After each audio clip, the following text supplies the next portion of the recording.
perform the dance of harmonizing sanskars. Om Shanti. संस्कार मिलन की रास करो। अव्यक्त इशारे है, 1 सेकंड में बदल जाए। जो भी बात सामने आए तो यह लक्ष्य रखो कि 1 सेकंड में बदल जाए। जो भी पुराने संस्कार हैं और पुरानी नेचर है वह बदलकर ईश्वरीय बन जाए। कोई भी पुराना संस्कार, पुरानी आदत ना रहे। आपके परिवर्तन से अनेक लोग संतुष्ट होंगे। सदैव यही लक्ष्य रखो कि हमारी चलन से कोई को भी दुख ना हो। ओम शांति।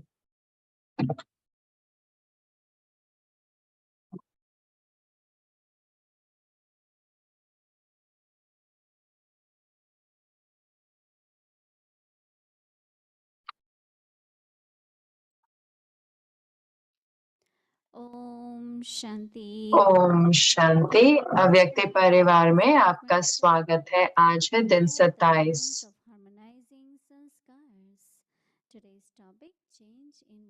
आज का टॉपिक है 1 सेकंड में बदल जाए। और अब हम मोहिनी दीदी से सुनेंगे।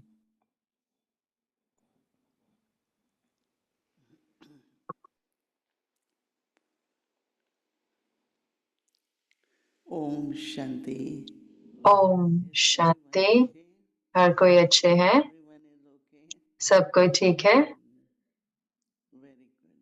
बहुत अच्छा।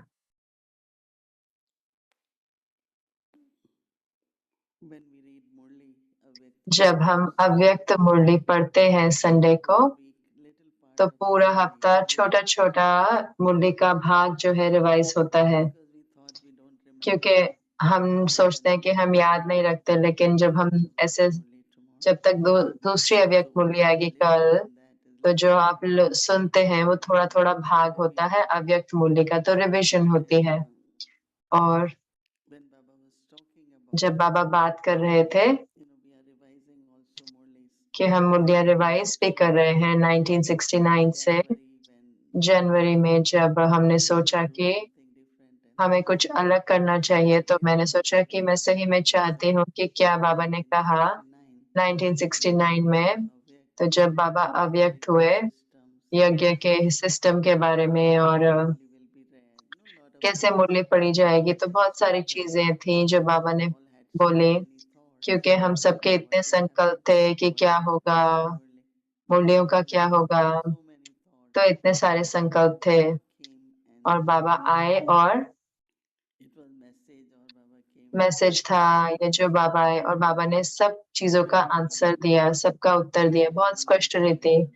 बाबा सिर्फ मधुबन में ही आएंगे, मैसेंजर कौन, इंचार्ज कौन, बाबा के भंडारे, सब कुछ बाबा ने उसके बारे में बहुत स्पष्ट किया। एक समय था जब लोग एक एनवलप देते थे, जो अभी भी देते हैं। कईयों को लगता है कि ये शुभ है, तो हमारी ड्यूटी होती है कि तुरंत ही उसको बाबा के बॉक्स में डाल दें, क्योंकि वो यज्ञ के लिए है। कोई भी नहीं सोचता क्योंकि मैं लेके आया तो ठीक है। तो कितनी सारी चीजें बाबा ने स्पष्ट करी, तो हमने सोचा क्यों ना हम सब उन सब चीजों को रिवाइज करें। तो जनवरी से हमने मुरलियां रिवाइज करना शुरू करी। और जो आप सुनते हैं बीच बीच में वो कि वो ये 73 की मुरली चल रही है, तो मतलब हम पढ़ते जा रहे हैं थोड़ी थोड़ी मुरलियां। पूरी मुरली भी नहीं होती है हर रोज शाम को, ताकि फिर अभी भी हमारा कुछ तरह का आइडिया हो कि कैसे जब पार्ट बदला बाबा का, तो कैसा सिस्टम में क्या चेंज आया, आप संबंधों में। तो वो एक चीज है। तो जब बाबा कहते हैं कि हम एग्जाम्पल बने कि सैंपल बने, तो ब्रह्मा बाबा हमेशा कहते थे कि, या वो मुरलियों में कहते हैं कि जब कोई व्यापारी जाता है, वो अगर उनको अपना वो बेचना होता है सामान, तो वो सबसे अच्छा सैंपल लेके जाते हैं अपने ब्रीफ केस में, वो दिखाने के लिए, वो सैंपल्स वो बेचने के लिए जो होता है। और मुझे याद है कि जब हम छोटे थे तो हम इतने हम इतने हो जाते थे कि ओ मुझे सैंपल बनना है कि हम मुझे बाबा लेके जाए ताकि मुझे दिखाए। तो कितनी बार बाबा कहते थे कि बच्चे आप सबको शोकेस में बनने वाला शो पीस बनना है। तो विंडो में होता था ना, तो पहले दुकानों में पहले आगे विंडो रखते थे कि जो बेस्ट पीस होता है वहां रखते हैं। तो इतना दिलचस्प है कि हम कहते थे नहीं मुझे जाना है, पूरे विश्व में जाना है बाबा के साथ, जहाँ पर बाबा हमारे को दिखाए, अपना सैंपल दिखा के कहे कि यही मैं बनाता हूँ, ये मैं बनाता हूँ आपको ऐसा। तो सही में वो एक ऐसी भावना थी वो बनने की। और बाबा कहते भी थे हमें कि एक दिन आप सब शोकेस में होंगे दुनिया के। बाबा शोकेस बोलते थे, वर्ल्ड के शो, दुनिया के शोकेस में। तो हम भी चाहते थे कि हाँ वही हम बनना चाहते हैं। लेकिन ये इतना दिलचस्प है कि कैसे एग्जाम्पल बनना है, क्योंकि मुझे बाबा को फॉलो करना है। ऐसे नहीं कि मैं अपने सीनियर्स को नहीं देखूं या अपने भाई बहनों को नहीं देखूं, सीखना है उन सबसे।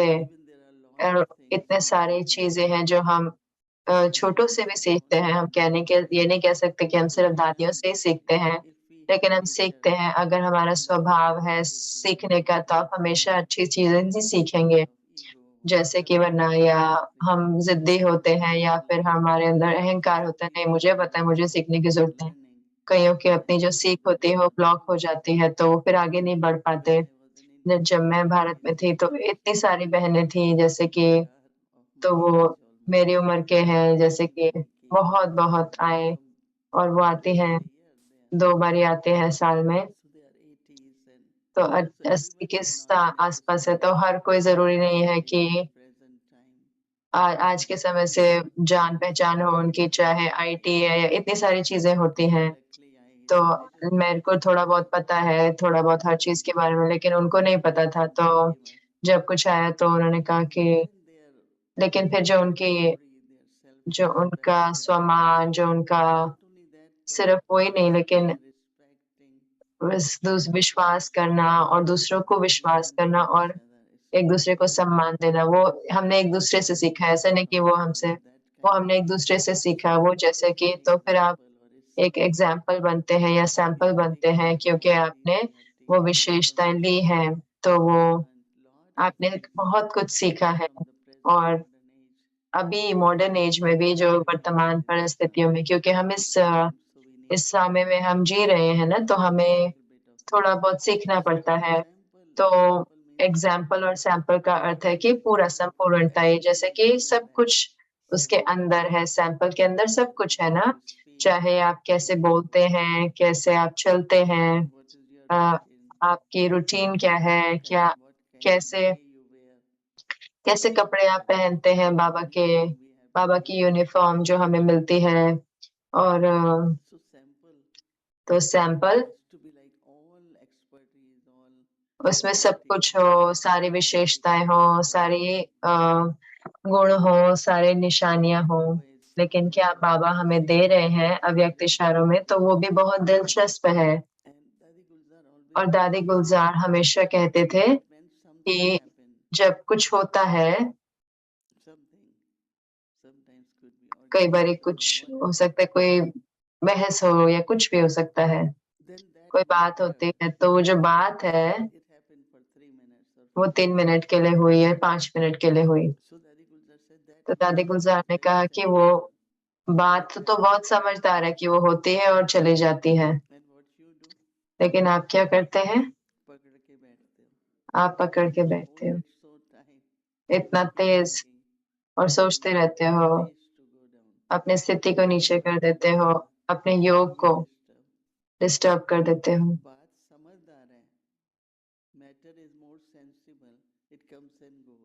बात समझदार है कि वो आती है और चली जाती है और आप पकड़ के बैठते हो। और मैं वो कभी नहीं भूलती कि जब वो दादी कहते हैं और फिर कुछ होता है जो मुरली में आया कि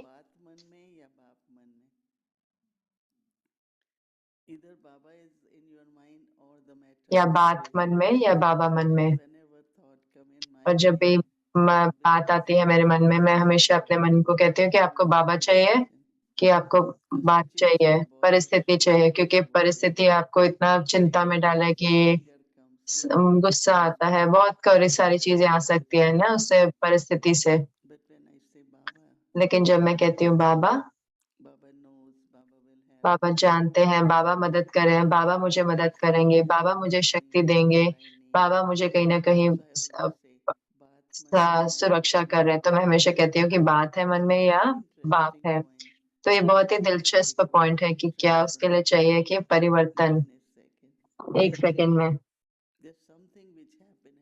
कुछ है जो नहीं गया, तो उसने मेरे ऊपर एक चाहे दुख या कुछ छोड़ दिया मेरे ऊपर, तो बाबा कहते हैं कि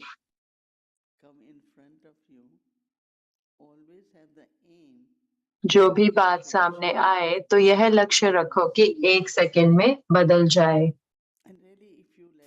और सही में अगर आप उसको जाने देते हैं या उसको कई बारी नहीं आती, कई बारी आप उसको जान दे भेजते हो, तो ऐसा है। तो बाबा कहते हैं जो भी पुराने संस्कार है और पुरानी नेचर है वह बदल कर ईश्वरीय बन जाए, बदलकर ईश्वरीय बन जाए। कोई भी पुराना संस्कार, पुरानी आदत न रहे। आपके परिवर्तन से अनेक लोग संतुष्ट होंगे,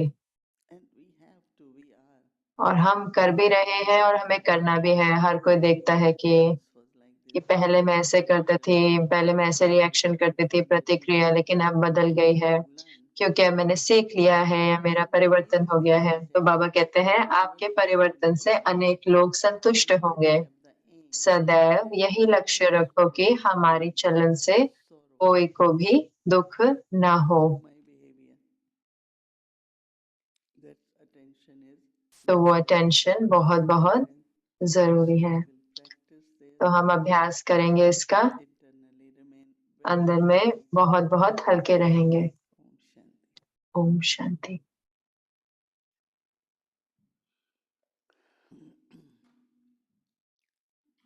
Om Shanti, dear Om Shanti, प्यारे प्यारे प्यारे मोहिन दीदी। to everyone in Peace Om Shanti आप सबको पीसफुल एज में, अव्यक्ति परिवार में भी। double.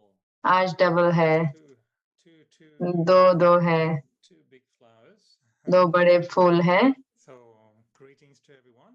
तो हर एक को अभिनंदन। तो मोहिन दीदी, क्या आप मधुबन में हैं या पीसफुल एज में हैं, या पीसफुल एज मधुबन में है, या मधुबन पीसफुल एज में है? कैसे कार्य कर रहा है? आपको याद है दादी प्रकाश मणि ने कहा था, जी ने कहा था कि जब वो आए थे यहाँ इनॉग्रेशन के लिए, आप भी थे यहाँ पे। दादी प्रकाश मणि जी ने कहा कि उन्होंने आसपास देखा और गई बाहर और झंडा लहराया, और हमने कुछ पॉन्ड में भी किया था। उन्होंने कहा कि ये मिनी मधुबन होगा वेस्ट का, यहाँ का, और समय आएगा कि हो सकता है हम मधुबन ना जा पाए, बट आसान होगा यहाँ पीसफुल जाना। और तब से जैसे ही मैंने वो तब से सुना, तो मुझे याद है कि जो कुछ भी, सब कुछ भी जो हम यहाँ करते हैं, हम कहते हैं कि ऐसे ही वो मधुबन में करते हैं। मुझे याद है कि एक बार एक व्यक्ति वो सैंडविच बना रहे थे, और हमारे सैंडविच अच्छे होते हैं, तो वो लंबे सफर के लिए था। तो एक जो है, जो छोटे सफर के लिए हो सकता है 2.5 घंटे का सफर था, तो उन्होंने कहा क्या मैं भी ये सैंडविच ले सकती हूँ? मैंने कहा नहीं नहीं, आपको नहीं मिलेगा। तो मेरे को पता चला, तो फिर उसके बाद मैंने कहा नहीं, हर एक को, कि मधुबन में हमारा होता है ना, टेक अवे होता है, भंडारा में लेके जा सकते हैं इस समय। मैंने कहा तो उनके इतने अच्छे टेक अवे हैं, मतलब जो लोग 3 या 2 दिन के लिए जाते हैं, आधे दिन के लिए, और उनको उसके अनुसार वो भोजन मिलता है, या जो खराब नहीं होता, या जो जैसे। तो हाँ, मैं मधुबन में हूँ। क्या आप भी सब मधुबन में है? taking us ji, to Madhuban. आप हमें सबको मधुबन लेके जा रहे हैं, तो एक सुंदरता है। Keeping Madhuban in the heart. Madhuban दिलों में हो उसकी। अब हम अलग नहीं कर सकते ना, क्योंकि मैं बहुत समय वहां बिताती हूँ, और फिर मैं यहाँ आती हूँ, तो मुझे सेम ही लगता है, चाहे मैं शांतिवन में हूँ, चाहे पीसफुल एज में हूँ। I wanted to ask you, Mani Didi, about मैं मोनी दीदी आपसे पूछना चाहता था कि बाबा की संग रखना मिली थी 2 हफ्ते पहले, और जब बाबा बता रहे थे कि कंट्रोलिंग पावर की एंड मन को कंट्रोल करना, और बाबा कह रहे थे कि अगर आप बाबा का संग रखें तो आप अनुभव करेंगे वो शक्ति, सारी शक्तियों की। और मैं सोच रहा था कि आपका क्या अनुभव है, क्या आपका अभ्यास है और क्या आपका पुरुषार्थ है कि बाबा के संग में रहने का? वास्तव में बाबा की याद है, और याद में चाहे आप कोई संबंध का सोचते हो या कोई गुण सोचते हो या कार्य का सोचते हो, तो कई बारी जैसे कि बाबा मेरे दोस्त हैं, करण करावनहार बाबा, ओके बाबा ये है, अब आप करो, मैं। तो जब याद होती है बाबा की, तो मैं सोच रही थी, और मैं मूल्यों में भी आ रहा है कि जो बाबा करते हैं, जब आप बाबा के संग में होते हैं, उनको याद करते हैं, तो वो भी अपनी संग में आपको वो शक्ति महसूस होती है जो चाहिए होती है उस समय पर। जैसे कई बारी मान लो सहन शक्ति की आवश्यकता है, और जब आप बाबा के संग में होते हैं तो ये बहुत जैसे ऐसे होता है कि इतना आसान होता है सहन करना, किसी बात पे नाराजगी नहीं होती, सिर्फ वही नहीं लेकिन सहन करने के बाद कुछ भी अंदर में रह नहीं जाता कि ओ इतना मुश्किल था, मुझे इतने के द्वारा गुजरना पड़ा। तो आसान हो जाता है जैसे कि जो कुछ भी होता है सहन करना। तो जब हम बाबा को याद करते हैं तो हम बाबा के संग में होते हैं, बाबा आपको शक्ति देते हैं। या फिर ये जैसे कि महसूस करना कि ऐसे अकेला नहीं लगता कि मैं अकेली हूँ, तो बाबा का संग जो है वो सही में अर्थ है बाबा की याद, और याद में यही मैं अनुभव करती हूँ। तो सिर्फ वही नहीं लेकिन कुछ होने लगता है, मतलब आपको लगता है कि बाबा बात कर रहे हैं सहयोग का ब्राह्मण परिवार में, लेकिन यहाँ पर बाबा आपको मदद कर रहे हैं, तो किसी के भी द्वारा कर सकते हैं, तो कुछ बहुत अच्छी-अच्छी चीज़ें होने लग जाती हैं। चीज़ें होने लग जाती है, आपकी आँखों के सामने आप देखते हैं कि चीज़ें हो रही हैं। आपकी आँखों के सामने आप चीज़ें होती हैं, मैं क्या कह रही हूँ कि आप बैठे होते हैं और आप सोचते हो कैसे ये होएगा, और सही व्यक्ति आ जाते हैं और वो करते हैं जो उनको करना है। मैं एयरपोर्ट पे भी बात कर रही हूँ या कहीं न कोई भी अलग-अलग जगहों पे जहाँ पर मैं देखती हूँ कि सही समय पर सही चीज़ें, और वो आपको सहारा देते हैं क्योंकि आपको लगता है कि बाबा आपका ख़्याल रख रहे हैं। मुझे याद है कि एक दिन आपने बताया कि हमको कि आपके लिए 3 चीज़ें हैं, कनेक्शन, संबंध और याद। और मेरे लिए मैं सोच रहा था कि मैंने सोचा कि कई बारी जब मैं कहता हूँ याद, तो मुझे पता है कि हाँ, कि मुझे बाबा को याद करना है, बाबा को अपने स्मृति में लेके आना है, लेकिन अगर मैं आपके आस-पास होता हूँ, तो मैं आपको याद नहीं करूँगी, तो मैं सिर्फ़ आपके साथ हूँगा। सिर्फ़ मैं उसको याद करूँगा जो मेरे साथ नहीं है। मैं सोच रहा था कहीं ऐसे थोड़ा अंतर है क्या कि बाबा की उपस्थिति को अनुभव करना, बाबा के संग में रहना और बाबा की याद में रहना, क्या एक चीज़ है या क्या उसमें अंतर है? या 2 अलग-अलग स्थितियाँ हैं? क्या आपको लगता है कि संग मतलब कि हम उपस्थिति है कि वो याद से ज़्यादा है? मुझे लगता है कि संकल्पों के द्वारा आप उपस्थिति बनाते हो और उसके साथ-साथ हम उनका आह्वान करते हैं। और मुझे याद है कि दादी जानकी जी जब अपनी चेयर से उठती थी, तो उनको क्लास देने जाना होता था, तो वो बाबा चलो, पहले कहती थी बाबा और फिर कहती थी चलो। और ये जैसे कि एक शक्ति है जो आपको मिलती है कि बाबा मेरे साथ चल रहे हैं या मैं बाबा के साथ जा रही हूँ। तो अगर हम बाबा नहीं कहते या सोचते नहीं हैं और संकल्प नहीं करते बाबा, तो हमें वो उपस्थिति महसूस नहीं होगी। तो आह्वान ये नहीं है कि वो हमारे साथ हमेशा हर समय है, तो हम उनका आह्वान करते हैं बाबा, यही मुझे अब करना है। तो ये जैसे कि आप मदद के लिए बुला रहे हैं, शक्ति के लिए या संघ के लिए या जो कुछ भी है। और इसीलिए मैं याद करती हूँ, एक बारी मुरली में बाबा ने कहा, कई बच्चे कहते हैं हम तो बच्चे हैं ही, तो उसका अर्थ है कि तो हमेशा हम याद में हैं क्योंकि हम बच्चे हैं। लेकिन बाबा ने कहा नहीं, ऐसा नहीं हो सकता। मुझे भी पुरुषार्थ करना पड़ता है याद का, तो उसका अर्थ है कि मैं बैठता हूँ और मैं ब्रह्म भोजन शुरू करता है और हम बाबा को खिलाते हैं और फिर हम बात करने लग जाते हैं और फिर भूल जाते हैं। ज़रूर से बाबा ने कभी भी बात नहीं करी भोजन करते वक़्त, लेकिन फिर भी वो बाबा बताते हैं कि अपना अनुभव कि ऐसे नहीं है कि ये याद जो है, वो इतने फिसल जाती है कि उसका अर्थ है कि आप शुरू करते हैं और फिर देखते हैं कि हम किसी और चीज़ के बारे में बात कर रहे हैं। तो बाबा कहाँ गए? क्या हुआ बाबा को? तो इसीलिए तो हमें कहीं न कहीं 10 मिनट या 15 मिनट या आधा घंटा मैं सिर्फ़ बाबा को याद करने वाली हूँ और संकल्पों को, किसी बात को नहीं आने दूँगी, लोगों को कुछ भी बीच में ना आए बीच में। तो मुझे लगता है कि अलग-अलग स्थितियाँ होती हैं, लेकिन ज़रूर से हमें पुरुषार्थ करना है। कई कहते हैं कि ब्रह्मा बाबा, शिव बाबा उनके अंदर आते हैं तो उनको तो पुरुषार्थ करने की ज़रूरत नहीं है। उन्होंने कहा नहीं, मुझे अपना पुरुषार्थ करना है। दादी गुलज़ार कहते थे खुद से कि चाहे बाबा आते हैं मेरे शरीर में इतने घंटों के लिए, स्टिल मुझे पुरुषार्थ करना पड़ता है बाबा की याद में रहने के लिए। तो ये उपस्थिति बनाने की स्थिति है। एक बार दादी गुलज़ार के कमरे में हर रोज़ शाम को हम या दादी के पास जाते थे या दादी 7 से साढ़े 7 तक।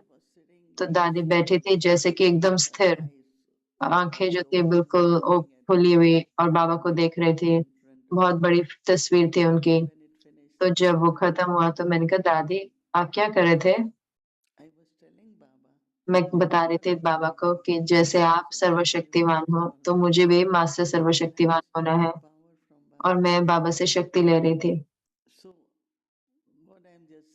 क्या मैं कह रही हूँ कि जो कुछ भी अलग-अलग तरीके हैं, चाहे वो संबंध है, चाहे तो क्यों मैं कह रही हूँ कि आज भी मैं ये कहूँगी कि जैसे पहले हम कहते थे परमात्मा ऊपर है, परमात्मा जानते हैं, परमात्मा देंगे, लेकिन जब बाबा परमात्मा आए अब ब्रह्म बाबा के शरीर में और हमारा उनका संबंध है उनके साथ व्यक्तिगत और अब बाबा जानते हैं सब कुछ, तो बाबा चाहते थे कि हम बाबा को सब कुछ जाके बताएँगे।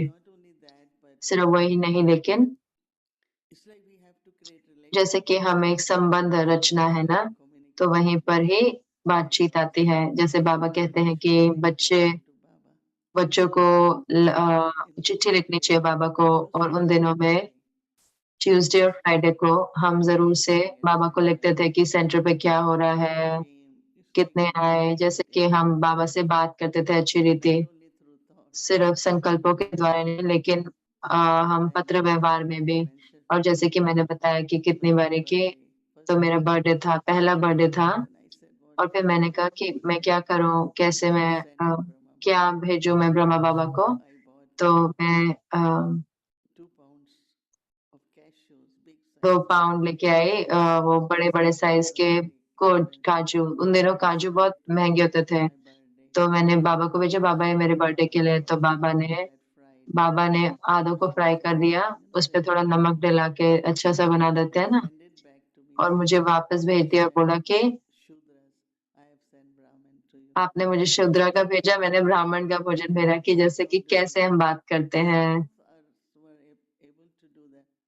कई कर पाते हैं, कई कभी भी कहते थे कि परमात्मा तो जानते हैं, वो है वहाँ पर, तो वो अब यहाँ पे है ना, तो इसलिए संबंध जो है, चाहे हम जुड़े भी हैं शिव बाबा से, लेकिन हमारे साथ बाप-दादा यहाँ पर हैं। कितनी सारी चीज़ें, तो मैं हमेशा कहती हूँ कि संबंध, आज्ञाकारीपन और वफ़ादार और फिर उसके साथ बातचीत करना और फिर उसके बाद मुझे लगता है कि याद हमेशा दिल से होती है। अगर आप किसी को प्यार करते हैं, तो आप याद करेंगे, तो आपको सही में उतना पुरुषार्थ नहीं करना पड़ेगा, याद स्वाभाविक आती है। तो ब्राह्मण परिवार में कितनी सारी आत्माएं हैं जो बहुत जैसे कि हमारे लिए सही होती है कि हम उससे प्रेरणा लें। कल सिस्टर गायत्री के मेरे कमरे में आई और जैसे ही वो आई तो वो एक बहुत सुंदर सा पौधा लेके आई और मुझे याद है कि वो हमेशा कहती है कि अंकल को ये फूल पौधा पसंद था तो उनके याद के लिए तो यादगार वाले दिन हमेशा लेके आए। तो वो अगर वो आत्मा मन में आती है क्योंकि तो ये सही है ना, ये अच्छा एग्जाम्पल है। तो याद जो है वो सही में हमें देखना है कि कई लोग हैं जो आप उनको याद करते रहते हैं, परिस्थितियों को याद करते रहते हैं, लेकिन कई बार इस संकल्प आत्माओं के बारे में आते हैं जो बहुत अच्छी हैं यज्ञ में या जो उन्होंने बहुत सारे अच्छे अच्छे एग्जाम्पल छोड़े और फिर आप करते हैं क्योंकि आपको श्रेष्ठ लगता है, आपको भावना आती है कि जैसे प्रेरणा आ रही है, जैसे कि शक्ति आती है आपके अंदर। तो मैं सिर्फ एग्जाम्पल दे रही हूँ याद का। तो मुझे लगता है कि मुझे कल हम कंटिन्यू कर सकते हैं रूरेहान। मुझे पता है कि आपकी बहुत बड़ा परिवार है आपके सामने, बहुत सारा।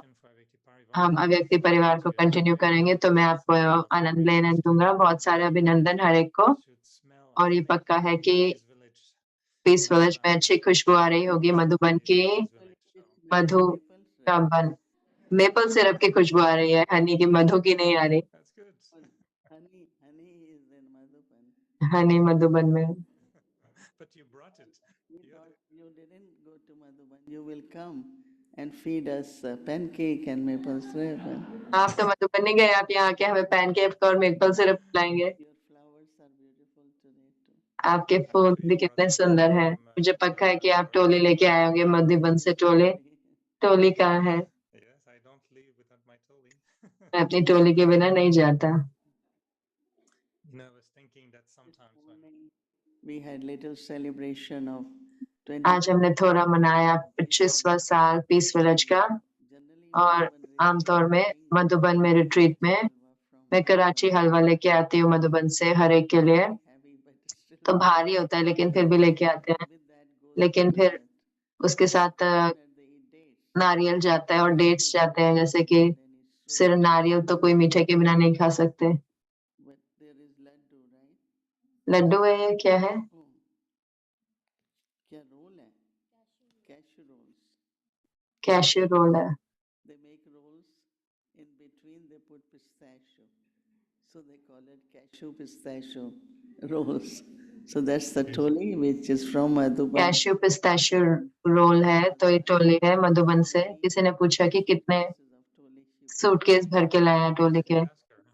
मैंने पूछा था उनसे, मैंने कहा एक तो कह रही नहीं 4-5, क्योंकि हम हर एक के लिए लेके आते हैं ना, जो भी नहीं जाते कभी भी, जिनको मिलता नहीं है। और वो भाई इतने अच्छे हैं। मैंने कहा कि मुझे 300 चाहिए, कह रहे नहीं मैंने 500 बनाई है क्योंकि आप बहुत सारे हो। तो और फिर वो 800 भेजे उन्होंने।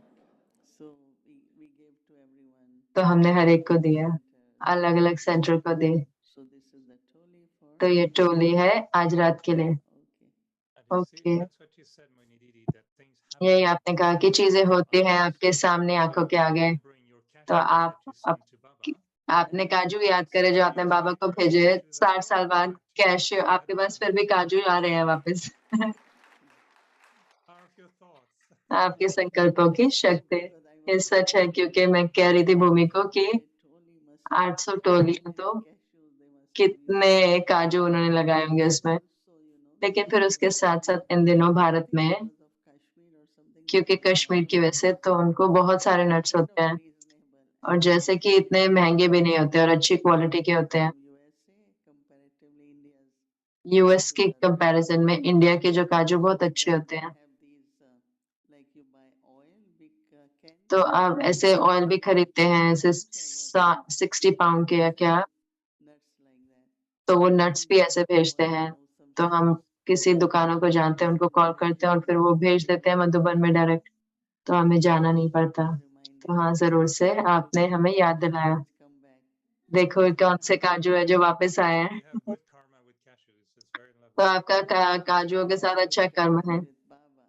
मेरे बाबा के साथ अच्छे घर में काजू के automatically appear. काजू अपने आप आ जाते हैं। Thank you, Mani Didi. धन्यवाद मोरी दीदी। ओम शांति। धन्यवाद एरिक भाई। ओम शांति। Om Shanti.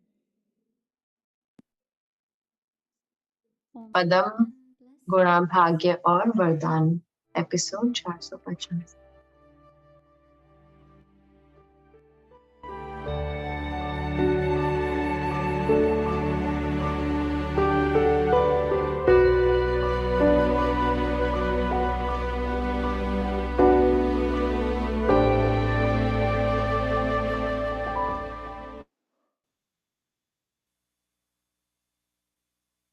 मुरली की डेट है 21 अप्रैल 1973। जैसा नाम वैसा काम। सैंपल पहले तैयार किया जाता है ना। मधुबन निवासी सैंपल है या फिर सैंपल अब तैयार हुआ है। सैंपल तैयार होता है तो उसकी तरफ इशारा कर बताया जाता है कि ऐसा माल तैयार हो रहा है, तभी फिर उसको देख दूसरे लोग सौदा करते हैं। पहले सैंपल तैयार होने से बाप दादा ऐसा इशारा दे दिखावे कि ऐसा बनाना है।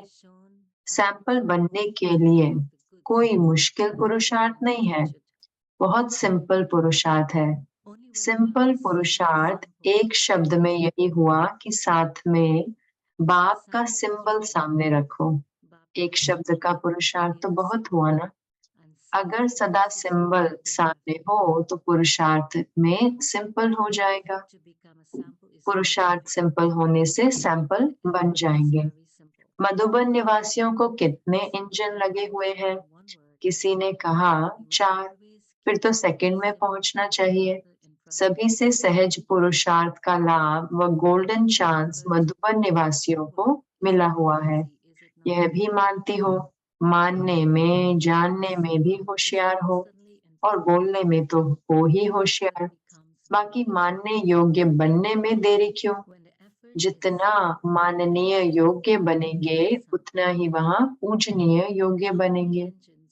यहाँ आपके कर्म को देखने वाले अगर श्रेष्ठ नहीं मानते हो तो पूजने वाले भी श्रेष्ठ मानकर पुजारी कैसे बनेंगे? जितना माननीय उतना पूजनीय का हिसाब है, तो पूजनीय बनेंगे उनको देख हर्षित होते हैं। अब बनना है वह सिर्फ देखकर हर्षित होना है। जितना साज युक्त हो उतना ही राज युक्त बनो। साज बजाने में होशियार होना, साज सुनने के इच्छुक भी कितने होंगे, इसमें तो पास होना।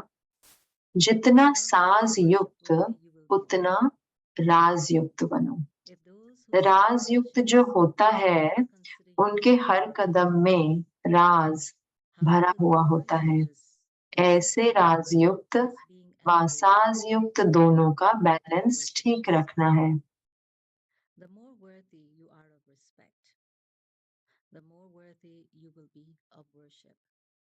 मधुबन निवासी मोस्ट लकी स्टार्स हैं। जितना लकी हो उतना सर्व के भी उतना सर्व के लवली भी बनो। सिर्फ लक में खुश ना होना। लकी की परख लवली से होती है। जो लकी होगा वह सर्व का लवली जरूर होगा। अभी देखते और चलते सर्व को स्नेह देने व करने का कार्य करना है। ज्ञान देना और लेना, यह स्टेज तो पास की। अभी स्नेह की लेन देन करो। जो भी सामने आए, संबंध में आए, तो स्नेह देना और लेना है। इसको कहा जाता है सर्व के स्नेही व लवली। ज्ञान का दान ब्राह्मण को तो नहीं करना है, वह तो अज्ञानियों को करेंगे। ब्राह्मण परिवार में फिर इस दान के महादानी बनो। जैसे गायन है ना, दे दान तो छूटे ग्रहण। जो भी कमजोरियां रही हुई हैं वह सभी प्रकार के ग्रहण इस महादान से छूट जाएंगे। समझा? अभी देखेंगे इस दान में कौन कौन महादानी बनते हैं। स्नेह सिर्फ वाणी का नहीं होता है, लेकिन संकल्प में भी किसके प्रति स्नेह के सिवाय और कोई उत्पत्ति न हो। जब सभी के प्रति स्नेह हो जाता है तो स्नेह का रिस्पॉन्स सहयोग होता है और सहयोग की रिजल्ट सफलता होती है। जहाँ सर्व का सहयोग होता तो वहाँ सफलता सहज होगी, तो सभी सफलता मूर्त बन जाएंगे। अब यह रिजल्ट देखेंगे। अच्छा, Om Shanti. That will be donated to those who do not have knowledge. So, in the Brahmin family, be the great donors of this donation. It is remembered that when you give a donation, the omens are removed. When you give this donation, all the weaknesses that remain, all those bad omens will be removed. Do you understand? Now we shall see who become the great donors in giving this donation. Love is not just in words, but it is also in thoughts. You should not have anything except love for everyone. When you have love for everyone, then the response of love is cooperation, and the result of cooperation is success. Where there is everyone's cooperation, there will easily be success. And so all of you will become the embodiment of success. Now we shall see this result. Om Shanti.